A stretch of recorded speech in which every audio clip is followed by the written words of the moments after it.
Okay सर्वांना good morning, शुभ प्रभात, शुभ सकाळ सगळ्यांना.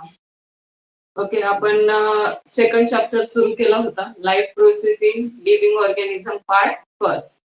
यामध्ये आपण living organisms and life process high point बघितला होता आणि त्याच्यानंतर living organism and energy production कशा प्रकारे होतं हेही आपण पाहिलं होतं. हे 2 पॉइंट आपण अगोदरच्या लेक्चर मध्ये त्यांचा अभ्यास केला होता. आजच्या लेक्चर मध्ये आपल्याला जे काही ग्लुकोजचं ऑक्सिडायझेशन जे आहे तर हे एरोबिक रेस्पिरेशन मेथडने कशा प्रकारे घडून येतं हे आपल्याला पाहायचं आहे आणि त्याच्या 3 स्टेप्स पाहायच्या आहेत. एरोबिक रेस्पिरेशन मेथडने ग्लुकोजचं ऑक्सिडायझेशन जे आहे हे 3 स्टेपद्वारे होत असतं. तर या 3 स्टेपचा आपल्याला काय करायचं आहे, आता अभ्यास करायचा आहे. त्याच्या अगोदर आपण आपल्या धड्याचं नाव टाकून घेऊ.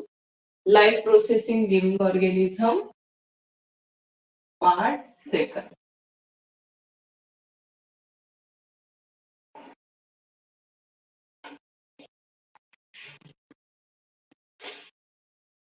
Living organism part first. अच्छा मी सेकंड म्हटलं का? पार्ट फर्स्ट आहे.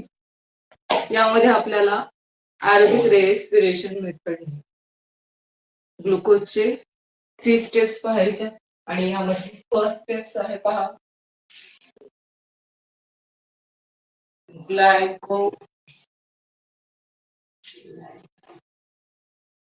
ग्लायकोलायसिस मेथड आहे. पहिली कोणती मेथड आहे? ग्लायकोलायसिस म्हणजे ग्लुकोजचं विघटन. पहिल्यांदा आता आपल्याला लक्षात घ्यायला पाहिजे, जेव्हा आपण ग्लुकोज घेतो, ग्लुकोजचा आपल्याला मॉलिक्युलर फॉर्म्युला माहिती आहे. काय आहे ग्लुकोजचा मॉलिक्युलर फॉर्म्युला? C6H12O6 हा ग्लुकोजचा मॉलिक्युलर फॉर्म्युला माहिती आहे. मग फर्स्टली आपल्याला हा जो काही ग्लुकोज आहे तर या ग्लुकोजला ऑक्सिडाइज करणं, त्याचं काय करणं, ग्लायकोलायसिस म्हणजे ग्लुकोजचं विघटन करणं आवश्यक आहे. म्हणजे त्याला त्याचे जे काही पार्ट्स आहेत, जे मॉलिक्युल्स आहेत तर ते वेगवेगळे करणं आवश्यक आहे. ब्रेकडाऊन आपण त्याला, तर हे करणं आवश्यक आहे. मग त्यासाठी ग्लायकोलायसिस ही मेथड यूज केली जाते. मग ग्लायकोलायसिस मेथड मध्ये काय केलं जातं, तर पहा या प्रोसेस मध्ये काय ऑकर्स होतं, the process of glycolysis occurs in cytoplasm. पण ही जी काही ग्लायकोलायसिस प्रोसेस आहे ही कशामध्ये घडून येत असते? In cytoplasm. कशामध्ये घडून येते ही प्रोसेस? ग्लायकोलायसिसची म्हणजे ग्लुकोजचं विघटन जे आहे तर ही प्रक्रिया कशामध्ये घडून येत असते? इन सायटोप्लाझम मध्ये, पेशी द्रव्यामध्ये घडून येत असते. आणि हे ऍनिमल सेल मध्ये पण असतात आणि प्लांट सेल मध्ये पण असतात. सायटोप्लाझम पेशी द्रव्य यामध्ये या ग्लुकोजचं काय केलं जातं, विघटन घडून आणलं जातं. कशामध्ये? In cytoplasm. ओके. देन पहा जेव्हा याचं ऑक्सिडायझेशन घडून येतं तेव्हा पहा a molecules of glucose is oxidise step by step in the process and 2 molecules of each pyruvic acid, ATP, NADH2 and FADH2 are formed. जेव्हा या ग्लुकोजचं काय होतं रे, स्टेप बाय स्टेप आपण काय करत चाललेलो आहोत, ऑक्सिडायझेशन करत चाललेलो आहे. जेव्हा या ग्लुकोजचं ऑक्सिडायझेशन होत जातं तेव्हा त्यापासून प्रत्येकाचे 2 मॉलिक्युल्स म्हणजे 2 रेणू तयार होत असतात. जेव्हा याचं काय होतं, या ग्लुकोजचं ऑक्सिडायझेशन होत असतं स्टेप बाय स्टेप, तेव्हा यापासून प्रत्येकाचे काय होतात, तर 2 molecules of each are form. प्रत्येकाचे 2 मॉलिक्युल्स तयार होतात. मग हे कोणते कशाचे 2 मॉलिक्युल्स तयार होतात, तर पहा पायरुविक ऍसिड. कोणतं आहे? Pyruvic acid. त्यानंतर आणखी कोणतं आहे रे? ATP, NADH2 and FADH. FADH2 नाही तयार होते water are form. Water are form काय तयार होतं? वॉटर तयार होतं. मग आता याच्यामध्ये प्रत्येकाचे 2 मॉलिक्युल्स तयार. पायरुव्हिक ऍसिडचे 2 मॉलिक्युल्स फॉर्म तयार होतात. एटीपीचे 2 मॉलिक्युल्स तयार होतात. NADH2 चे 2 मॉलिक्युल्स तयार होतात आणि वॉटरचे 2 मॉलिक्युल्स तयार होतात. वॉटरचा तर तुम्हाला मॉलिक्युलर फॉर्म्युला माहिती आहे H2O. तर याचे पण वॉटरचे पण किती मॉलिक्युल्स तयार होतात? 2 मॉलिक्युल्स आर फॉर्म. 2 मॉलिक्युल्स तयार होत असतात. हे कोणत्या प्रोसेसमध्ये? ग्लायकोलायसिस प्रोसेसमध्ये. लक्षात आले? Glycolysis process occurs in cytoplasm, and then a molecules of glucose oxidized by step, and 2 molecules of each are formed, that is 2 pyruvic acid, 2 ATP. ATP चं लॉंग फॉर्म तुम्हाला मी सांगितलं होतं, ऍडेनोसाइन ट्रायफॉस्फेट. Then 2 NADH2. NADH2 चा पण long form आहे, तुम्हाला पाठीमागे पुढे आपल्याला पाहायचं आहे काय आहे NADH2 चा मॉलिक्युल, सॉरी लॉंग फॉर्म काय आहे NADH2 चा?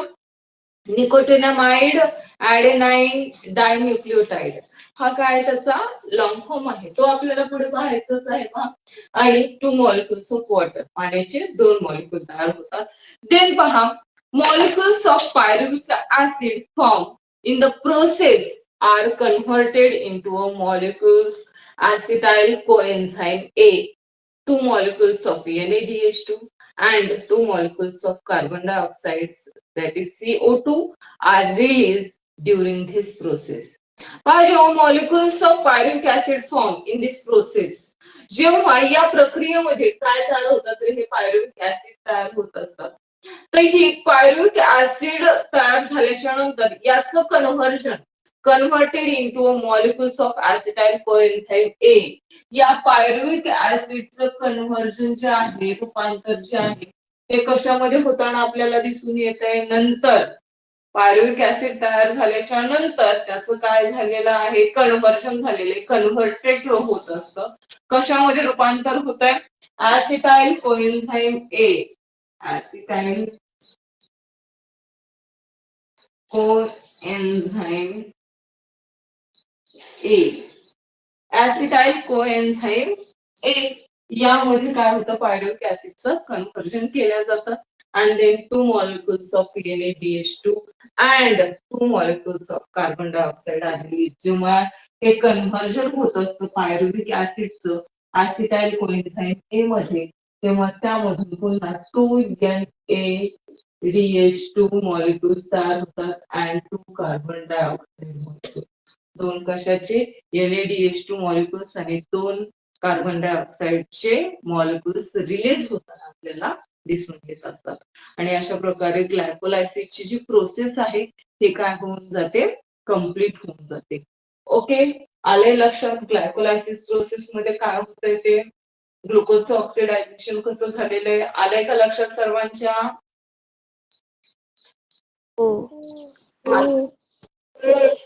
Okay, very good.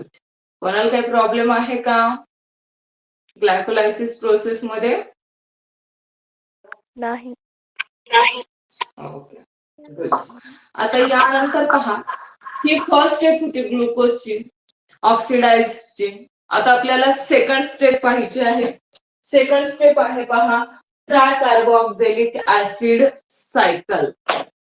सेकंड आपल्याला स्टेप पाहिजे आहे try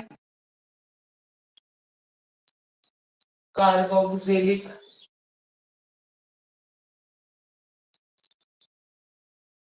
acid cycle. Try carboxylic acid cycle हा आता सेकंड आपल्याला स्टेप बघायची ग्लुकोजची. याच्यामध्ये काय होत असतं? both the molecules of acetyl coenzyme A enter in a mitochondria.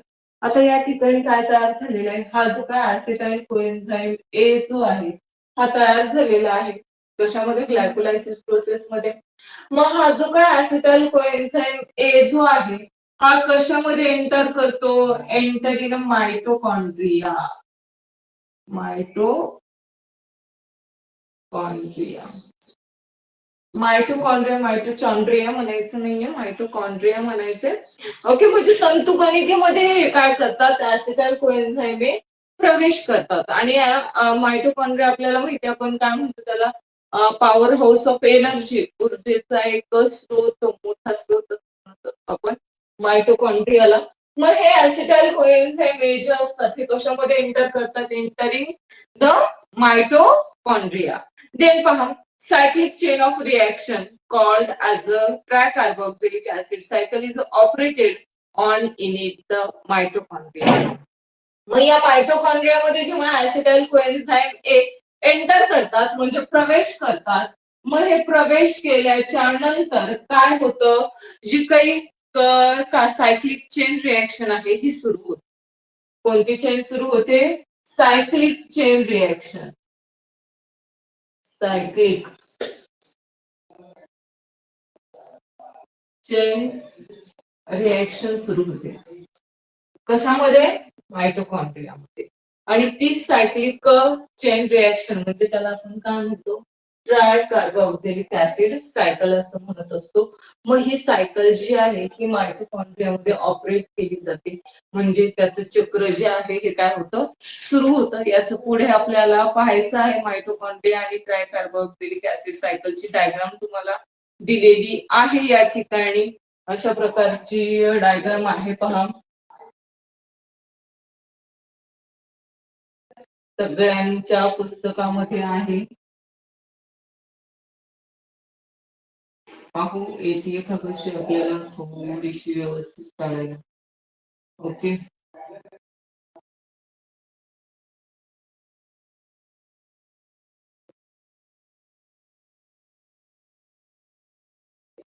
अशा प्रकारचे मायटोकॉन्ड्रिया आहे हा.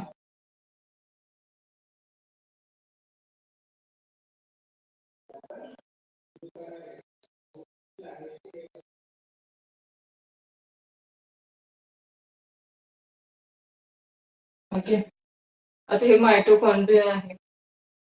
एवढे मोठे काढायची काही गरज नव्हती, पण ठीक आहे, असू द्या. आणि याच्यामध्ये काय होते, सायक्लिक चेन रिएक्शन घडून येत असते. कोणती चेन रिएक्शन घडून येते, सायक्लिक चेन रिएक्शन. आता या ठिकाणी आपल्याला पाहायचं आहे, हे आपण कशाचं पाहिलेलं आहे, या ठिकाणी ग्लायकोलायसिसच्या काही प्रोसेस या ठिकाणी होत असतात. कारण की पायरुव्हिक ऍसिडचं कन्व्हर्जन जे आहे ते कशामध्ये होतं, ऍसिटाइल कोएन्झाइम ए मध्ये होतं. आणि त्यापासून काय तयार होतात, NaDH2 आणि कार्बन डायऑक्साईडचे मॉलिक्युल्सही तयार होत असतात. देन पहा, जेव्हा हे ऍसिटाइल कोएन्झाइम ए कशामध्ये एंटर करतोय, ऍसिटाइल कोएन्झाइम ए म्हणजेच काय, पायरुव्हिक ऍसिड आहे. कारण की पायरुव्हिक ऍसिडचं कन्व्हर्जन कशामध्ये झालेलं आहे, ऍसिटाइल कोएन्झाइम ए मध्ये झालेलं आहे. जेव्हा या मायटोकॉन्ड्रियामध्ये ऍसिटाइल कोएन्झाइम ए काय करतात, acetyl coenzyme A, okay, acetyl coenzyme A entering in mitochondria, मायटोकॉन्ड्रियामध्ये एंटर करतात, तेव्हा कोणती चेन रिएक्शन सुरू होते, cyclic chain reaction, that is called as tricarboxylic acid cycle. ही मायटोकॉन्ड्रियामध्ये ही प्रोसेस सुरू होते. आणि जेव्हा ही प्रोसेस सुरू होते तेव्हा या acetyl part of acetyl coenzyme is a completely oxidise through this cyclical process. तेव्हा जेव्हा ही सायक्लिकल प्रोसेस सुरू होत असते मायटोकॉन्ड्रियामध्ये, तेव्हा ऍसिटाइल म्हणजे ऍसिटाइल कोएन्झाइम एक कम्प्लिटली ऑक्सिडायझेशन घडून येतं. म्हणजे पूर्णतः हा ऍसिटाइल कोएन्झाइम एक काय होतो, ऑक्सिडाइज होतो. आणि ऑक्सिडाइज झाल्याच्या नंतर त्या प्रोसेस मधून पुन्हा काय काय बाहेर पडतात रे, यामध्ये कार्बन डायऑक्साईड बाहेर पडतो. ओके, त्यानंतर NaDH2 मॉलिक्युल बाहेर पडतो, NaDH2 मॉलिक्युल बाहेर पडतो, H2O बाहेर पडतो. काय तयार होतं, H2O. आणि FADH2 मॉलिक्युल्स तयार होत असतात. कशाचं, ऍसिटाइल कोएन्झाइम एच काय झालं रे, कम्प्लिटली ऑक्सिडाइज, कम्प्लिटली ऑक्सिडाइज, पूर्णतः ऑक्सिडायझेशन झालेलं आहे ऍसिटाइल कोएन्झाइमचं. मग त्यापासून काय काय तयार होतात, NaDH2 चे मॉलिक्युल तयार होतात, वॉटरचे मॉलिक्युल तयार होतात, त्यानंतर कार्बन डायऑक्साईड मॉलिक्यूल तयार होतात आणि FADH2 मॉलिक्यूल्स आर फॉर्म. आणि ही जी काही प्रोसेस आहे ती कशामध्ये होते, ट्राय कार्बोक्सिलिक ऍसिड सायकल मध्ये घडून येत असते. आलंय लक्षात याच्या एवढं ट्राय कार्बोक्सिलिक ऍसिड सायकलचं काय काय तयार होतं ते. पहिल्यांदा ग्लायकोलायसिस मध्ये ग्लुकोजचं काय झालं, ऑक्सिडायझेशन घडून आलं, त्यामधून काय तयार झाले, 2 molecules of each pyruvic acid ATP NADH2 आणि वॉटर मॉलिक्युल्स तयार झाले. देन पायरुव्हिक ऍसिडचं जे कन्व्हर्जन आहे हे कशामध्ये झालं, ऍसिटाइल कोएन्झाइम ए मध्ये झालं, +2 NADH2 आणि CO2 जे मॉलिक्युल्स आहेत हे रिलीज झाले त्यामधून. मग त्यानंतर नेक्स्ट स्टेप आली ट्राय कार्बोक्सिलिक ऍसिड सायकल. या ट्राय कार्बोक्सिलिक ऍसिड सायकल मध्ये ऍसिटाइल कोएन्झाइम ए कशामध्ये एंटर करतात, एंटरिंग इन मायटोकॉन्ड्रिया, मायटोकॉन्ड्रिया मध्ये एंटर करतात. मग तेव्हा सायक्लिकल चेन रिएक्शन सुरू होते, that is carboxylic try carboxylic acid cycle सुरू होते. कशामध्ये, इन मायटोकॉन्ड्रिया, मायटोकॉन्ड्रिया मध्ये सुरू होत असते. आणि जेव्हा ही प्रोसेस सुरू होत असते तेव्हा त्या ठिकाणी ऍसिटाइल कोएन्झाइम ए जो मायटोकॉन्ड्रिया मध्ये एंटर केलेला आहे, तर या ऍसिटाइल कोएन्झाइम एचं कम्प्लिटली ऑक्सिडाइज घडून येतं, म्हणजे पूर्णतः ऑक्सिडीकरण घडून येतं. आणि त्यापासून कोणते मॉलिक्युल्स तयार होतात, NADH2, H2O, carbon dioxide CO2 आणि FADH2 आर फॉर्म. हे मॉलिक्युल्स तयार झाल्याचं आपल्याला दिसून येतं. आलंय लक्षात एवढं सगळ्यांच्या. सेकंड प्रोसेस आलीये का? पहा, आता ही सेकंड प्रोसेस झाली. आता आपल्याला कोणती प्रोसेस पाहायची, थर्ड प्रोसेस पाहायची आहे, म्हणजे थर्ड स्टेप बघायची आहे. ग्लुकोजचं काय करायचं, ऑक्सिडायझेशन घडून आणण्याची. 2 मिनिट, 2 मिनिटं, पुसायला सापडत नाहीये.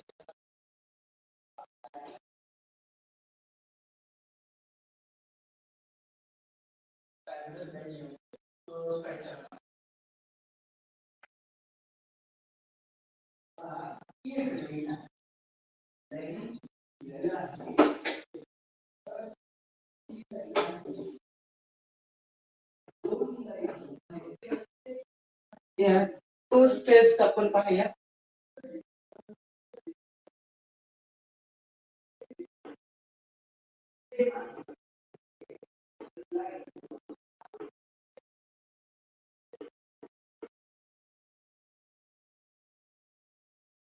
कोणती रे आपली थर्ड स्टेप, मी काल सांगितलं होतं तुम्हाला. कोणती पाहायची आता थर्ड स्टेप आपल्याला, electron transfer chain. Third step आपल्याला पाहायची आहे electron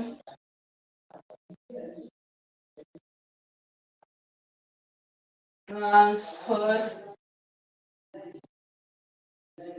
chain reaction. Electron transfer chain reaction बघायची आहे. आता पहा, या ठिकाणी आपण जे अगोदरची प्रोसेस बघितलं तर त्या प्रोसेस मध्ये आपल्याला माहिती NADH2 आणि FADH2 मॉलिक्युल्स तयार झाले होते ट्राय कार्बोक्सिलिक ऍसिड सायकल मध्ये. पाहिलं होतं आपण कोणते मॉलिक्युल्स तयार होतात, NADH2 आणि FADH2. NADH2 आणि FADH2 यांचं लॉंग फॉर्म दिलेला आहे तुम्हाला. NADH2 मीन्स निकोटिनामाइड ॲडेनाइन डायन्यूक्लियोटाइड आणि FADH2 चं जे आहे लॉंग फॉर्म आहे फ्लेविन ॲडेनाइन डायन्यूक्लियोटाइड. ओके, असे त्याचे लॉंग फॉर्म्स आहेत, ते बघायचे आहेत तुम्ही. 2च लॉंग फॉर्म आहेत NADH2 आणि FADH2, कारण की कार्बन डायऑक्साईडचं तुम्हाला माहिती आहे CO2 आहे, वॉटरचं माहिती आहे H2O आहे. ओके, मग आता पहा, हे जे काही NADH2 आणि FADH2 मॉलिक्युल्स तयार होतात या प्रोसेस मध्ये, तेव्हा या ठिकाणी participate in electron transfer chain reaction. तेव्हा हे कोणत्या प्रोसेस मध्ये पार्टिसिपेट करत असतात, NADH2 आणि FADH2 आहेत, तर हे कोणत्या रिएक्शन मध्ये पार्टिसिपेट करतात? Electron transfer chain reaction. कशामध्ये पार्टिसिपेट करतात हे NaDH2 आणि FADH2? Electron transfer chain reaction मध्ये, म्हणजे जे इलेक्ट्रॉनचं वहन साखळी अभिक्रिय आहे याच्यामध्ये काय करतात? हे पार्टिसिपेट करतात, म्हणजे सहभागी होत असतात. तुम्ही होतात ना एखाद्या खेळामध्ये सहभागी होत असतात, मला काय खेळात जायचं, मला काय खेळात जायचं आहे, हा खेळ खेळायचा आहे, तसं हे NaDH2 आणि FADH2 काय करत असतात? इलेक्ट्रॉन ट्रान्सफर चेन रिएक्शन मध्ये पार्टिसिपेट करतात. देन पहा, ड्यू टू दिस, यामुळे काय होतं? हे पार्टिसिपेट केल्यामुळे इलेक्ट्रॉन ट्रान्सफर चेन रिएक्शन मध्ये 3 molecules of ATP are obtained from each NaDH2 molecule and 2 molecules of ATP from each FADH2 molecule. प्रत्येक जो काही आपल्याला माहिती आहे अगोदरच्या याच्यामध्ये 2 molecules of NaDH2 आणि FADH2 तयार झाली होती. मग प्रत्येक NaDH2 जो आहे मॉलिक्युल्स आहे, तर त्यापासून काय तयार होतात रे? 3 molecules of ATP are formed in each NaDH2. each of प्रत्येक NaDH2 पासून, मग ते 1 असतील, 2 असतील, 3 असतील, तर त्या प्रत्येकापासून एकापासून किती एटीपी तयार होणार आहे? 3 एटीपी तयार होणार आहे. दुसऱ्यापासून किती तयार होणार? पुन्हा 3 एटीपी तयार होणार. म्हणजे 3 ATP are form in each NaDH2 molecules and FADH2 molecules पासून किती एटीपी तयार होतात? 2 ATP are form in each FADH2. प्रत्येक FADH2 पासून 2 एटीपी काय तयार होतात? 2 एटीपी तयार होत असतात, हे आपल्या लक्षात येतं. Then beside ATP water molecules are also form in this reaction. हे जे एटीपी तर तयार होतातच, परंतु त्याचबरोबर कोणते मॉलिक्युल्स तयार होतात? Water molecules are form. Water molecule पण तयार होतात, पाण्याचे रेणू पण तयार झाल्याचं आपल्याला दिसून येतं. And electron transfer chain reaction is operated in mitochondria only. ही सुद्धा जी इलेक्ट्रॉन ट्रान्सफर चेन रिएक्शन आहे, जी आपण मायटोकॉन्ड्रियाची फिगर काढली होती, तर त्या मायटोकॉन्ड्रिया मध्येच ही इलेक्ट्रॉन ट्रान्सफर चेन रिएक्शन सुद्धा काय होते? घडून येताना आपल्याला दिसून येते. And then a molecule of glucose is completely oxidized in aerobic respiration and molecules of carbon dioxide and H2O are produced along with energy. मग अशा प्रकारे काय घडून येतं? जेव्हा हे NaDH2 आणि FADH2 चं काय होतं? कन्व्हर्जन होतं, म्हणजे पार्टिसिपेट केल्याच्या नंतर त्यांची रिएक्शन जी आहे या इलेक्ट्रॉन ट्रान्सफर चेन रिएक्शन मध्ये जेव्हा घडून येते, तेव्हा एटीपी तर तयार होतातच, पण त्याचबरोबर वॉटर पण तयार होतं, पाणी पण तयार होतं, and carbon dioxide also form. Carbon dioxide ही तयार होतो. म्हणजेच जेव्हा ग्लुकोजचं कम्प्लिटली ऑक्सिडायझेशन घडून येतं, तेव्हा वॉटर तयार होतो, कार्बन डायऑक्साइड तयार होतं, अँड एनर्जी. ही एटीपी जी आहे ही एनर्जी आहे. एनर्जी एटीपीच्या स्वरूपामध्ये स्टोअर करून ठेवल्या जाते. Energy R form. एनर्जी पण तयार झाल्याचं आपल्याला दिसून येते. आणि अशा प्रकारे काय होतं? ग्लुकोजचं कम्प्लिटली ऑक्सिडायझेशन घडून येतं आणि आपल्याला काय मिळते? एनर्जी मिळते, ऊर्जा मिळून जाते. आलंय लक्षात? एवढ्या 3 जे काही स्टेप्स आहेत ग्लुकोजच्या: glycolysis, tricarboxylic acid cycle and electron transfer chain reaction. आलेत लक्षात तिन्ही पण?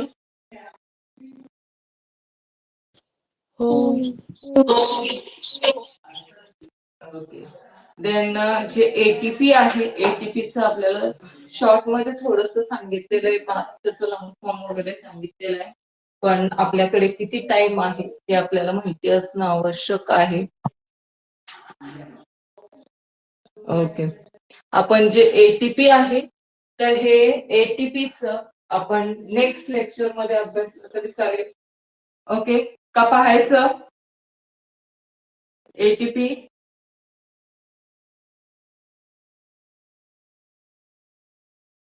काय वाटतंय तुम्हाला? बरं ठीक आहे, आपण हे नेक्स्ट पाहू. ओके. आता जे आपण त्या 3 स्टेप्स पाहिलेले आहेत त्या व्यवस्थित अभ्यासून घ्या. व्यवस्थित त्याचा अभ्यास करा. ओके. हे विचारलं जाऊ शकतं परीक्षेला तुम्हाला. ग्लुकोजचं 3 स्टेप्स मध्ये ऑक्सिडेशन जे आहे एरोबिक मेथडने, एरोबिक रेस्पिरेशन मेथडने कशा प्रकारे होतं तर हे विचारलं जाऊ शकतं. त्यामुळे ह्या 3 स्टेप्स तुमच्या लक्षात असणं आवश्यक आहे. किंवा तुम्हाला शॉर्ट नोट विचारली जाऊ शकते ग्लायकोलायसिस वरती, ट्रायकार्बोक्सिलिक ऍसिड सायकल वरती किंवा इलेक्ट्रॉन ट्रान्सफर चेन रिएक्शन वरती. असं वेगवेगळंही विचारलं जाऊ शकतं किंवा एकत्रितपणे पण विचारलं जाऊ शकतं. एक्सप्लेन करायला सांगू शकतात तुम्हाला किंवा डिफरन्स बिटवीन हे विचारला जाऊ शकतो ग्लायकोलायसिस ट्रायकार्बोक्सिलिक ऍसिड सायकल मध्ये. त्यानंतर explain the glycolysis in details असाही क्वेश्चन विचारला जाऊ शकतो. त्यामुळे कोणत्याही प्रकारचा जरी क्वेश्चन आला तरी त्याचा आन्सर तुम्हाला लिहिता येणं आवश्यक आहे. आणि हे जे शिकवलेले याच्यामधूनच तुम्हाला ते आन्सर लिहायचं आहे. ओके. चला मग आपण या ठिकाणी थांबू आज. उद्या एटीपी आणि त्यानंतर एरोबिक रेस्पिरेशन द्वारे कसं एनर्जीचं प्रोडक्शन झालेलं आहे आणि अनारोबिक रेस्पिरेशन द्वारे एनर्जीचं प्रोडक्शन किंवा लिव्हिंग ऑर्गॅनिझम मध्ये अनारोबिक रेस्पिरेशन प्रोसेस कशी चालते हे आपण नेक्स्ट लेक्चर मध्ये अभ्यासणार आहोत. तोपर्यंत सर्वांना बाय.